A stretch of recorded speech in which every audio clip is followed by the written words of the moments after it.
Happy Friday, America. Oh, man, tonight is a special night. It's Feminine Friday, where all the panelists are women. Tonight we have Kennedy. Yeah!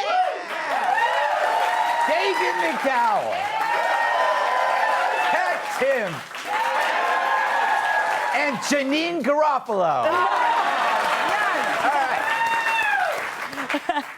A long way for a mean joke. Okay, I hope you had a good week. I did, and no thanks to Howard Stern. True, the New York Post reported that Stern hit a chic restaurant in NYC with a crew of A-listers, including Jimmy Kimmel, Jennifer Aniston, Jon Hamm, Justin Theroux, Jason Bateman. I was not invited.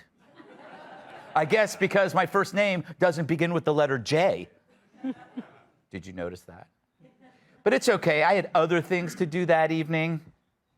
Thank you for being a friend. Travel down the road and back again. But imagine a conversation with that crew. So how's your health? 6 vaxes, 2 boosters, and an echinacea enema. And I only got COVID 4 times. Oh, yeah, I did a triple vax and an IV booster trip, plus I gave Dr. Fauci a reach around. He was like, come on, Jimmy, don't worry about your sofa. I'm not a super spreader. But the dinner isn't the story. It's what Howard said later on his radio show. Quote, I really had an exhausting weekend. Emotionally, physically. For the first time in 2 years, I ventured out of the house. Now, maybe he's exaggerating. We all do that. In fact, the more successful you get in media, the more exhausting the easiest things become. This is true. I guess that explains Kilmeade's boundless energy. It's true. Stuff I did 20 years ago, like hailing a cab or buying my own lunch or shaving my back, I have other people do that now. So again, a big thanks to Trevor Noah for helping me with the little day-to-day stuff. Well, hey, is he your best friend? Is he calling you up and saying hello? No. But that's how Stern can call snacking with celebs at a fancy restaurant exhausting. Exhausting. Like he finished the overnight shift in a coal mine or hearing Kat talk about her pets. Fair. But I get it, life is tough, especially when you've been cut off from the world for 2 years in a $20 million beach house. I mean, you have no idea how tiring it is walking all the way from the wine cellar to the tennis court and back. Do I sound jealous? Yes. Because who wouldn't be? But don't get me wrong, I'm doing just fine. He may have his own private beach, but I got soap on a rope. Comes in handy when you got company. And like Howard, for a spell, I retreated to a cabin in the woods during the lockdowns. Not for long, but I did have to feed those teens in the root cellar. They grow up so fast. Right through the ropes. But Stern being holed up in his house that long, it explains a lot of things, like how you forget how other people live, especially in hard times like a pandemic. For the longest time, 2 years in fact, the same time Stern's been AWOL, I wondered where he went. Not physically, but mentally. I bet you did too. Remember his screeds about COVID? They were epic and angry, and not to mention wrong. When are we going to stop putting up with the idiots in this country and just say, it's mandatory to get vaccinated? F them, f their freedom. I want my freedom to live. Man, this guy makes Anthony Fauci sound like a Canadian trucker.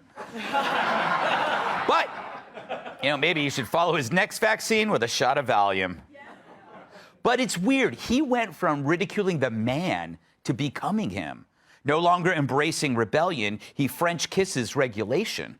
He went from mocking a radio executive who was a rigid by-the-book a-hole that he named Pig Vomit to being Pig Vomit himself. He went from Howard Stern to Howard Hughes and lost a connection to humanity. He went from hanging out with this to hanging out with this. It's hard to say who's had more plastic surgery.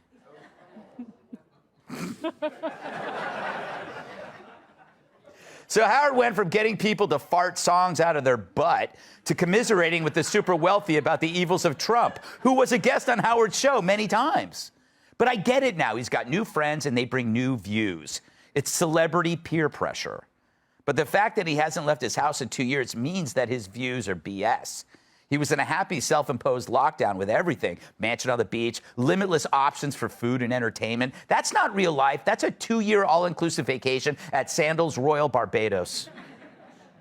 Which is impossible for everyone else in lockdown, including, especially, his listeners. Hell, he was doing his show from home. I'm sure you could work from home, too. Well, unless you're a truck driver or a plumber or an electrician. You know, the people who listen to Stern on their way to work. Those are the folks who make 2-year seclusions possible.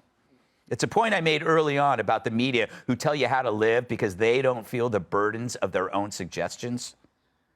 Lecturing people on the science as we are sitting in our isolated boxes isn't really correct. I mean, what message are we sending by being separate right now? I think it's time to return to the studio. There we go. And start seeing each other. God, he's gorgeous. I could sleep with him every night.